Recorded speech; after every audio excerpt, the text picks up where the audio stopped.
नमस्कार। News observer के खास कार्यक्रम विशेष में आपका हार्दिक स्वागत है। मध्य प्रदेश की शिवराज सरकार का बजट आ गया है और उस बजट के आने के बाद जो जनता की प्रतिक्रिया आ रही है अब वो बहुत ही नीरस है और कहीं ना कहीं ये भी बताती है कि सरकार का ये बजट जनता को पसंद नहीं आया। इसकी एक वजह ये है कि बेरोजगारों को इस बजट में रोजगार दिलाने का कोई भी पक्का वादा नहीं है, कोई ठोस कार्य योजना नहीं है। ये बात खुद पूर्व वित्त मंत्री राघव जी भाई कह रहे हैं, जिन्होंने पूर्ववर्ती जो शिवराज सरकार थी उस समय लगातार 10 बार बजट पेश किया। एक अपने आप में उपलब्धि थी उनकी। और इसके अलावा अगर हम बात करें तो बजट में ऐसा कोई ठोस जिसको कहें आउटपुट नहीं दिखता है जिससे ये लगे कि सरकार के पास कहाँ से अर्निंग हो रही है और कहाँ पर खर्चा करना है। तो कोरोना काल था निसंदेह, तो उसका भी एक इम्पैक्ट पड़ा है कि जो घाटा था वो लगभग डबल हो गया है।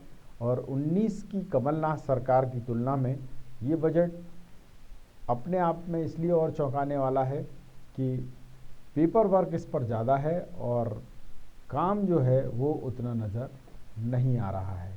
युवाओं का कहना ये भी है कि कुछ चीज़ें सस्ती होती, कुछ महंगी होती तो शायद उसका इम्पैक्ट मार्केट पर पड़ता, परंतु ऐसा नहीं हुआ। एक मुद्दा ये रहेगा आज चर्चा का। दूसरा मुद्दा रहेगा राहुल गांधी का वो बयान जिसमें उन्होंने कहा है कि उनकी दादी यानी स्वर्गीय इंदिरा गांधी जी ने देश में इमरजेंसी लगाकर गलत किया था। इस पर संसदीय कार्य मंत्री डॉक्टर नरोत्तम मिश्रा ने ये कहा है कि बहुत दिनों बाद, सालों बाद कांग्रेस ने ये स्वीकार किया, ये अच्छी बात है, परंतु उनको देश के लिए इससे माफ़ी मांगनी चाहिए। चर्चा की शुरुआत करें दो खास मेहमानों का परिचय जो इस परिचर्चा में भाग लेंगे।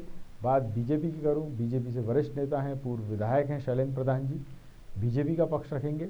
और वरिष्ठ पत्रकार के रूप में अविनाश जी रहेंगे, वो खबर नवीस के जरिए अपना जिसको कहें मत भी यहाँ रखेंगे और साथ साथ हमें ये भी बताएंगे कि चाहे बजट की बात हो या राजनीतिक घटनाक्रम की बात हो तो उसमें कौन कहाँ गिमिक्स कर रहा है। सबसे पहला सवाल यहाँ पर प्रधान जी आपसे, बजट को लेकर जनता में उत्साह नज़र नहीं आया। सबका कहना ये है कि बेरोजगारों के लिए कुछ नहीं है, जो मध्य प्रदेश के लोग हैं उनके लिए रोजगार की दृष्टि से प्रोत्साहन देने वाला कुछ नहीं।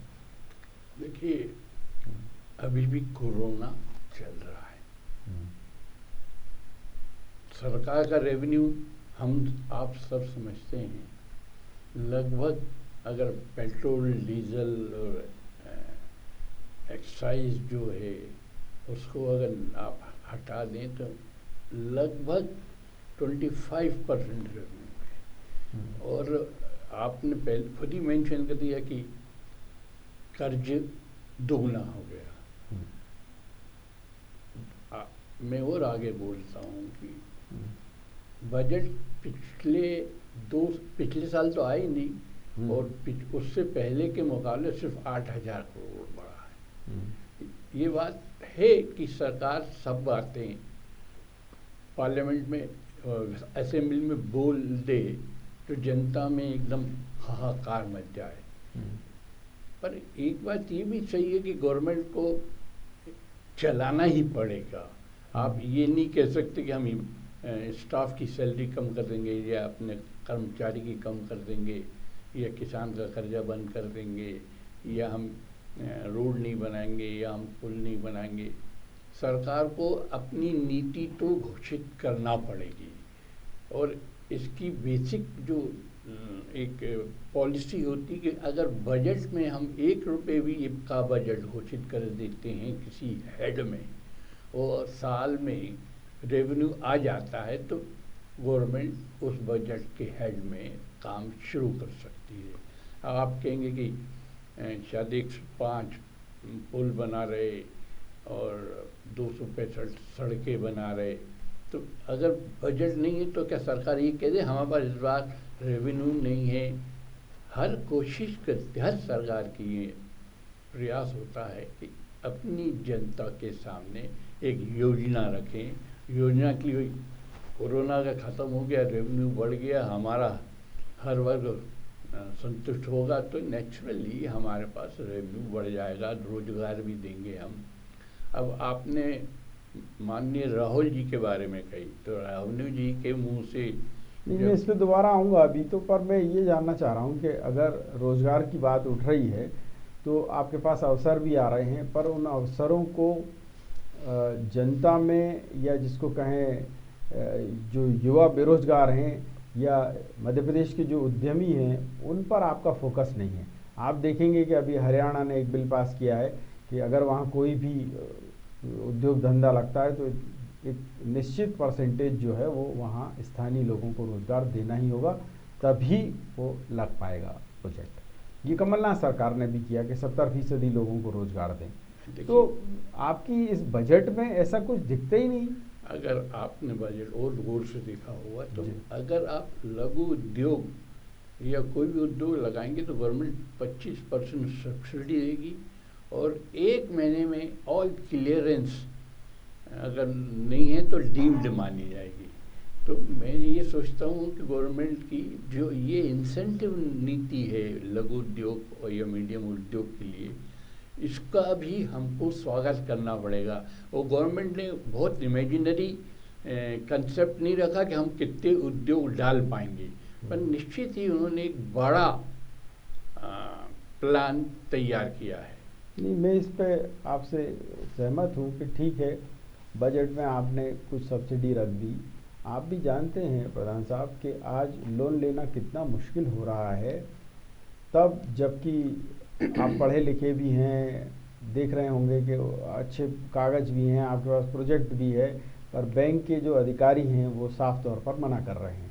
आपने देखा होगा मुख्यमंत्री जी ने अभी 1-1.5 महीने पहले वीडियो कॉन्फ्रेंसिंग के जरिए जब बैंक के जो अधिकारी हैं उनसे बात की, तो पंजाब नेशनल बैंक हो, कैनरा बैंक हो, ये राष्ट्रीयकृत बैंकें हैं, इनका बैंक ऑफ बड़ौदा हो, इनकी जो शाखाएं थी, उन्होंने प्रधानमंत्री स्ट्रीट जो वेंडर्स हैं उनके लोन के लिए 10,000 का जो लोन मिलता है वो देने को तैयार नहीं है। तो वो बाकी का ये आम जो रोजगार करने चला है बेचारा युवा, उसको कौन सा मतलब महत्व देंगे वो लोग? वो कह रहे हैं हम नहीं दे रहे आपको गारंटी। नहीं, देखिए कुछ बैंकर्स हमारे ओल्ड मानसिकता है या पुरानी मानसिकता के हैं, पर क्वेश्चन है जो गवर्नमेंट की जो पॉलिसी है अगर उसको नहीं मानते तो मैं तो ऐसा मानूंगा कि गवर्नमेंट ऑफ इंडिया को, भारत सरकार को हमारे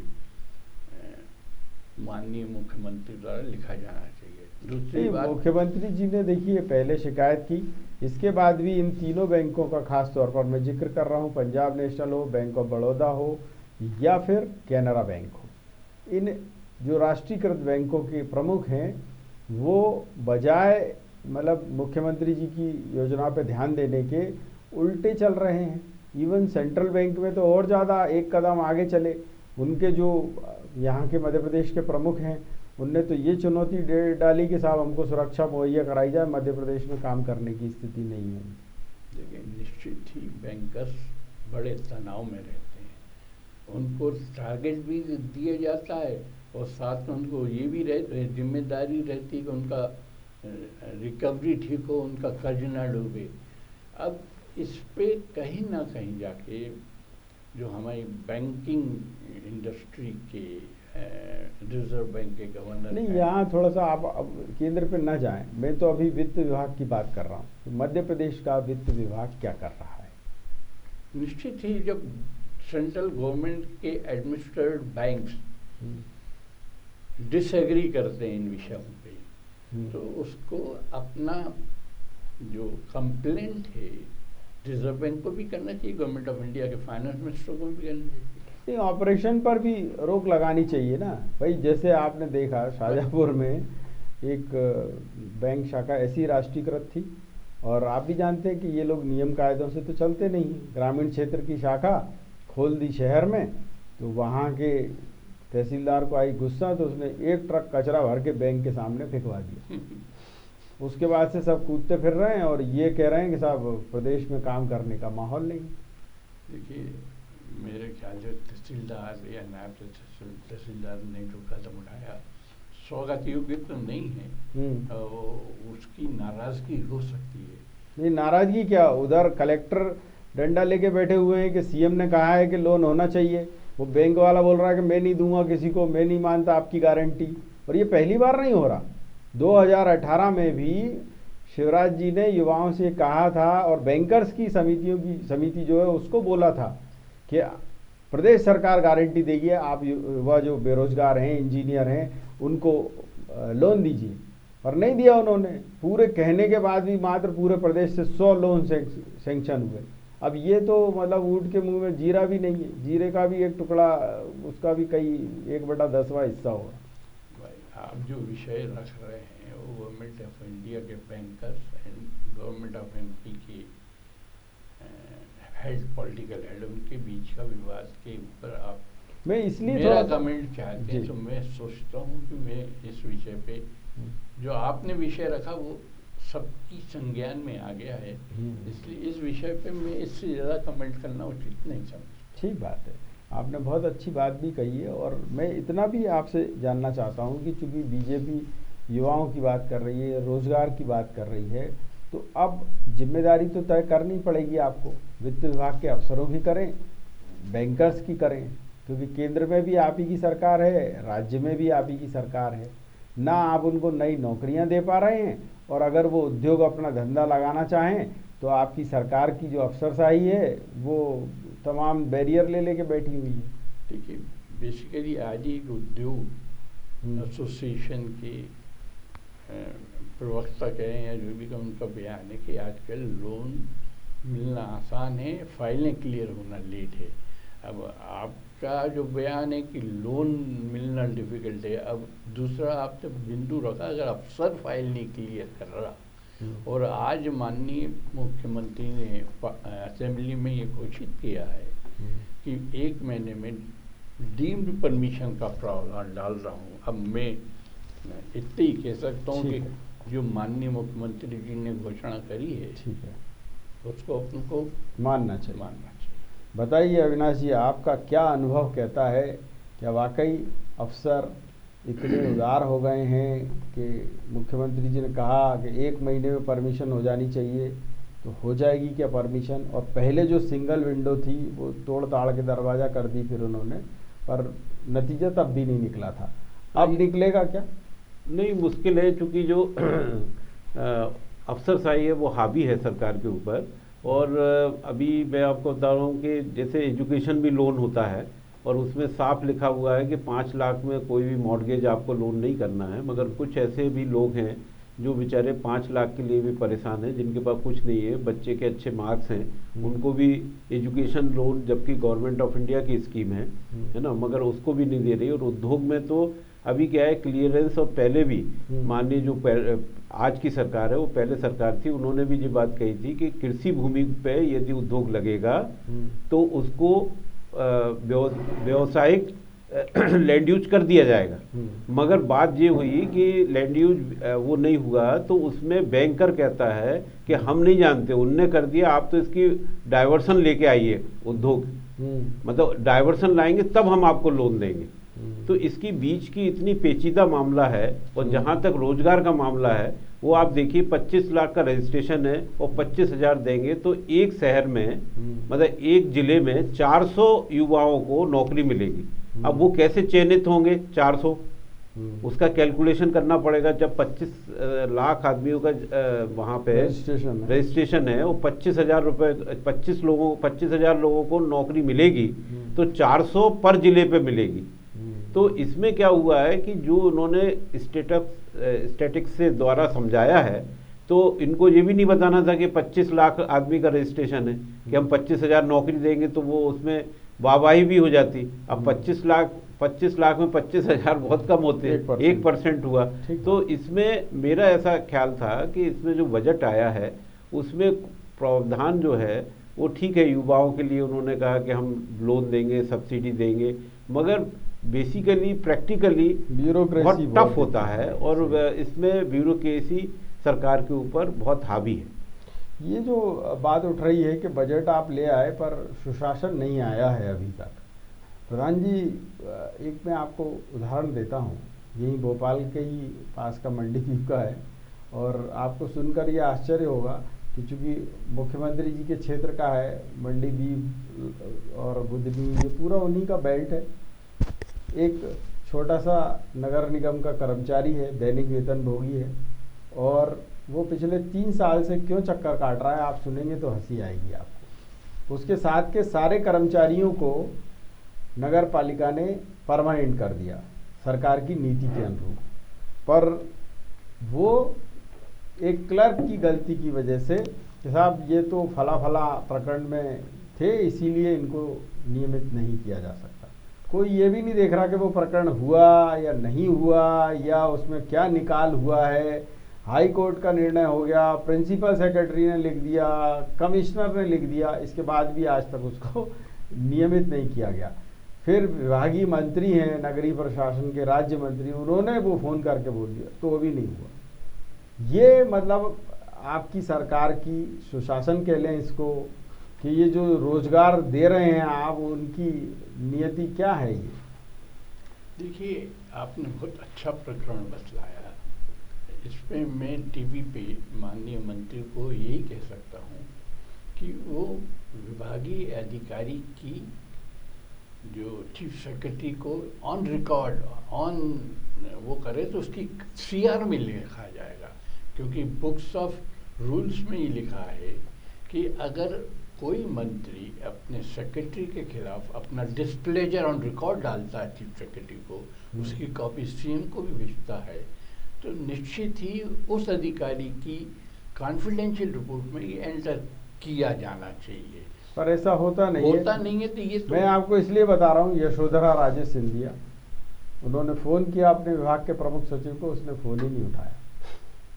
फिर उन्होंने एक नोटशीट लिखी चीफ सेक्रेटरी को, फिर उसके बाद चीफ सेक्रेटरी ने कहा मैं उनके बिहाफ पर माफ़ी मांग लेता हूँ। ऐसा एक विभाग में नहीं है, 3-4 विभागों के मंत्री ये बात शिकायत दर्ज करा चुके हैं, और उसके बाद भी अफसरशाही अपने ही हिसाब से चल रही है।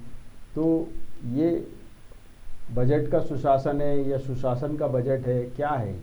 देखिए, एक इसमें कहीं मैं मेंशन करना चाहूँगा कि कॉन्स्टिट्यूशन में ये आईएएस ऑफिसर्स को इतनी इम्यूनिटी दी गई है, कहीं जाके ये हमारे पॉलिटिशियंस को भी अपमान का भाव झेलना पड़ता है। मैं आपकी बात से इसलिए अभी सहमत नहीं हो सकता क्योंकि आप उस दौर के मतलब आपने राजनीति शुरू की है कि जब अर्जुन सिंह जी हो या शुक्ला जी हो, श्यामाचरण शुक्ला जी हो, या और बाकी के भी मुख्यमंत्री रहे हों, आपने देखा होगा कि अगर मंत्री ने लिख दिया तो वो शासन होता था।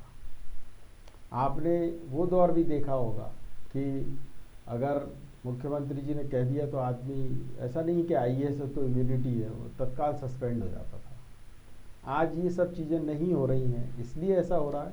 देखिए, मेरे जानकारी में है विषय कि माननीय अर्जुन सिंह जी ने एक सिगरेट की पर्ची पे कुछ लिख दिया था किसी की नियुक्ति के लिए, तो वो ऑर्डर उस व्यक्ति के घर पे तत्काल डिलीवर हुआ। अब क्वेश्चन है, ये गिरावट हमारे पॉलिटिशियंस में आ गई या हमारी ब्यूरोक्रेसी में आ गई, या अब इस पे मेरा क्या आपका? बहुत बढ़िया और वाकई साधुवाद आपको, आपने बहुत अच्छी चीज़ यहाँ बताई है और दर्शक भी ये चीज़ समझते हैं कि आपकी पार्टी जो कह रही है वो उसका इम्प्लीमेंटेशन फील्ड में नहीं हो रहा है। मैं यहाँ अविनाश जी आपसे जानना चाहूँगा, बात बजट की हो रही है तो बजट में ये भी सुनिश्चित होना चाहिए कि आप किस मद में कैसे खर्च कर रहे हैं। उन्होंने कह दिया ये मेट्रो रेल कॉरपोरेशन बना दीजिए, ये इसके लिए 264 करोड़ रख दीजिए। ये जो नए नए आप देख रहे हैं विभाग बनते चले जा रहे हैं, उनने कहा पहले आनंद विभाग बनाया, फिर उनने अध्यात्म बना दिया, अब उनने महाआनंद बना दिया। पता नहीं चल क्या रहा है, ये नहीं समझ में आ रहा कौन आनंद कर रहा है, क्या हो रहा है। आपकी नज़र से हम समझना चाहेंगे कि ये इसके बजट का होता क्या है। वाकई आनंद लेते हैं ये सब के सब मिलके या जनता को आनंद मिलता है उसका? इसमें पहले क्या था, ग्राफिक से बताया जाता था 1 रुपए में कितना भाग किसको दिया जाएगा, तो उससे आम आदमी को तुरंत समझ में आ जाता था। अभी ऐसा नहीं है, क्योंकि अब पेपरलेस मामला है और पेपरलेस में आदमी इतना मतलब उस साइट पे जाके एक एक उसको देखना नहीं चाहता है और इतना लोगों के पास पेशेंस भी नहीं है। एट ए ग्लांस आदमी समझना चाहता है कि इसमें किसको फ़ायदा होगा या नुकसान होगा। एक लाइन में उसमें क्या हुआ कि इन्होंने सब चीज़ें लिख दी। अब लास्ट में वित्त मंत्री ने बड़ी अच्छी बात की, उसने कहा भाई जो घाटा होगा ज़्यादा होगा तो हम कर्जा ले लेंगे। तो आपको एक बात समझ में नहीं आई, भाई जब आपने वो किया, वो तो सबको मालूम है कि भाई जब घाटा होगा तो कर्जे ही से आप उसको चला सकते हैं। तो हमारा ये सोचना था इतने सालों का वो कि ऐसी सरकार को कुछ आयोजन करना चाहिए या वर्किंग करना चाहिए जिससे उसकी आर्थिक स्थिति और सुदृढ़ हो। वो सुदृढ़ कैसे हो इस पे विचार होना चाहिए था।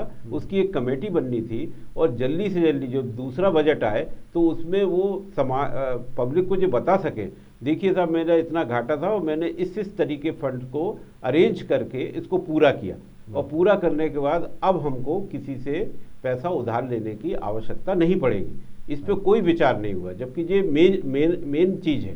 बिल्कुल। मैं यहाँ ये भी जानना चाहूँगा कि बजट में बड़ी बड़ी चीज़ों को छोड़ दिया जाता है। प्रधान जी, एक विषय इसलिए आता है कि चूँकि आपकी सरकार किसानों की बात करती है, ग्रामीण परिवेश की बात करती है, केंद्र सरकार ने एक नया नियम बनाया और उसके तहत जितनी भी मिलिट्री एरिया थे कैंटोनमेंट, वहाँ सेना के लोग अपनी डेयरी चलाते थे। काफ़ी एकड़ों में ज़मीन है, वो ज़मीन तो बाद में पता चलेगा, पर अगर हम मध्य प्रदेश की बात करें तो जो सेना क्षेत्रों में ज़मीन आरक्षित थी जिसको कहें डेयरी के लिए, वो उनकी हो सकती है या राज्य सरकार ले सकती है या केंद्र ले सकती है। पर उसमें जो गायें थी, अगर वो 15,000 गायें मिली आपको, 25,000 गायें मिली, वो आपको दी गई, जिसकी जो स्टेट में है वो ले ले।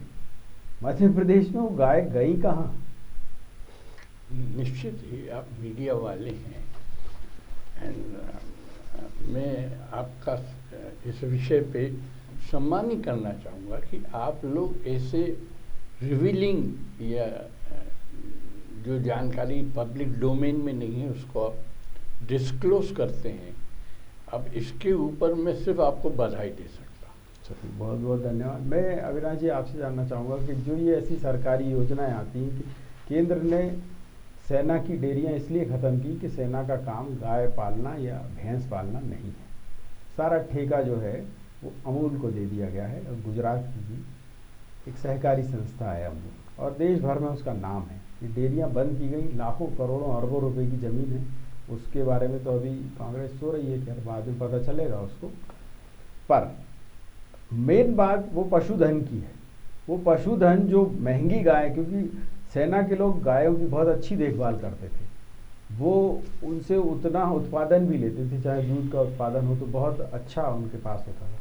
पर राज्यों को जो गायें मिलनी चाहिए थी वो उनको जिसको कहें कि एक असेट बन जाता उनका, वो कहीं नज़र नहीं आया। राज्य सरकार की तरफ से पशुपालन मंत्री का तो ही पता नहीं है, पहले तो वो कोरोना से पीड़ित थे, अब वो ब्यूरोक्रेसी से पीड़ित हैं। बता ही नहीं रहे हैं कि ये गाय गई कहाँ। इतनी सारी, इतनी संख्या में गायें थी, और अगर इतना बड़ा पशुधन था तो वो रोजगार का साधन भी बन सकता था, उसका बजट में उल्लेख हो सकता था। कुछ नहीं है उस बारे में। आपने बहुत अच्छी बात की। खास तौर से उनके हॉस्टीन गाय थी और हॉस्टीन गाय की कीमत लाखों में होती है और वो ज़्यादातर सब बाहर से मंगाई गई थी और एक दिन में वो कम से कम 20 से 28 लीटर दूध देती थी। और आप देखिए जो इतनी महंगी महंगी गाय है, और आपने बहुत अच्छी बात की कि वो गई कहाँ, ना सरकार के पास उसका लेखा जोखा है और उन्होंने कहा कि आपको स्टेट को दे रहे हैं, ना स्टेट ने रिसीव किया, तो फिर वो कहाँ चली गई गाय। तो ऐसा जी इस तरह से हो रहा है कि इसमें ये भी हुआ, जो हमारे रिपोर्टर्स ने जानकारी दी वो ये कि साहब वो गाय जो है वहाँ से उन्होंने सीधे सीधे उठाई और जिसको चाहिए थी वो ले भागा। अब कोई 1 लाख की गाय, कोई 50,000 की गाय, कोई 10,000 में ले गया, कोई 15,000 में ले गया। जो विधिवत हस्तांतरण होना था वो हस्तांतरण उसमें पूरा नहीं हो पाया। और मध्य प्रदेश में तो आप जानते ही हैं, चाहे जबलपुर हो चाहे महू हो, क्योंकि झांसी का एक अलग एरिया है तो ठीक है वो उत्तर प्रदेश में चला गया, पर अगर हम भोपाल की बात कर लें, बाकी अन्य एरियाज़ की बात कर लें, महू की बात कर लें, पता ही नहीं चल रहा कि कौन कहाँ है। हाँ, उसमें केंद्र सरकार की स्टेट सरकार में लिखा पढ़ी के साथ और बकायदा वो हुई नंबरिंग है, होती है। वो हुई होगी डील। हाँ, पर नंबर सवाल ये है कि ये इतनी बड़ी पॉलिसी थी और इतना बड़ा डिसीजन था, उसका ना बजट में आता पता है, ना वो रोजगार के लिए है कि भाई ठीक है अमूल को दे दिया, एक सहकारी संस्था को दे दिया, गुजरात को दे दिया, यहाँ तक भी ठीक है। मध्य प्रदेश में जितनी उनकी ज़मीन होगी, मध्य प्रदेश में जितनी उनकी गाय होंगी, जितना पशुधन होगा, वो आपको मिल सकता था, और मिलता तो उससे आप अपनी डेयरियां चला देते, आप कई लोगों को रोजगार दे सकते थे। बहुत अच्छी बात की आपने। और उसमें क्या होता है, आदान प्रदान में बाकायदा नंबरिंग रहती है, नंबरिंग करके टैग होता है, वो गाय के कान में एक टैग लगाया जाता है और टैग लगा के फिर स्थानांतरण होता है, और उसकी फिजिकल डॉक्टर उसका वो भी करता है परीक्षण कि भाई ये ऐसी गाय है, ये इतना दूध देती है, इसका ये स्वास्थ्य है, उसकी बकायदा लिखा पढ़ी करके और फिर स्टेट सरकार को दी जाती थी। अब इसमें विलोपित कहाँ हो गया, ये सरकार को समझना चाहिए, और पशु खास तौर से जो पशुपालन के डायरेक्टर हैं उनको इसको देखना चाहिए कि यदि पशुधन मंत्री जो हैं वो आप जानते ही हैं, प्रेम सिंह पटेल जी आदिवासी समाज से हैं, सीधे हैं बहुत ज़्यादा, उन्हें पता नहीं है, और जो अफसर हैं वो और महान हैं, उनका और पता नहीं है कि क्या हो रहा है। राज्य सरकार के लिए जब कोरोना काल में संकट है कि बेरोजगारों को रोजगार मिले, तो बात आनी चाहिए कि साहब ये ज़मीनें जो सेना के पास हैं, क्या उनको राज्य सरकार अधिग्रहित करेगी, क्या उन ज़मीनों पर राज्य सरकार निर्माण कर सकेगी, क्योंकि ज़मीनें डेयरी के नाम पर आरक्षित थी। और अगर चलिए ज़मीनों की बात नहीं हो रही है अभी, तो उसकी बात हो जाती कि साहब ये पशुधन कहाँ चला गया है। अगर मध्य प्रदेश में इतने सालों से था तो वो मिल जाता तो अच्छी बात होती। जैसे आपने देखा होगा आईटीडीसी के जो होटल थे उनकी नीलामी हुई तो मध्य प्रदेश को एमपीटी को उसमें लाभ मिला। Ashok lake view hotel Bhopal का बिका तो एमपीटी ने खरीद लिया उसको। तो ये हस्तांतरण होता तो मध्य प्रदेश की चीज़ मध्य प्रदेश में रहती और बड़ा फायदा भी होता।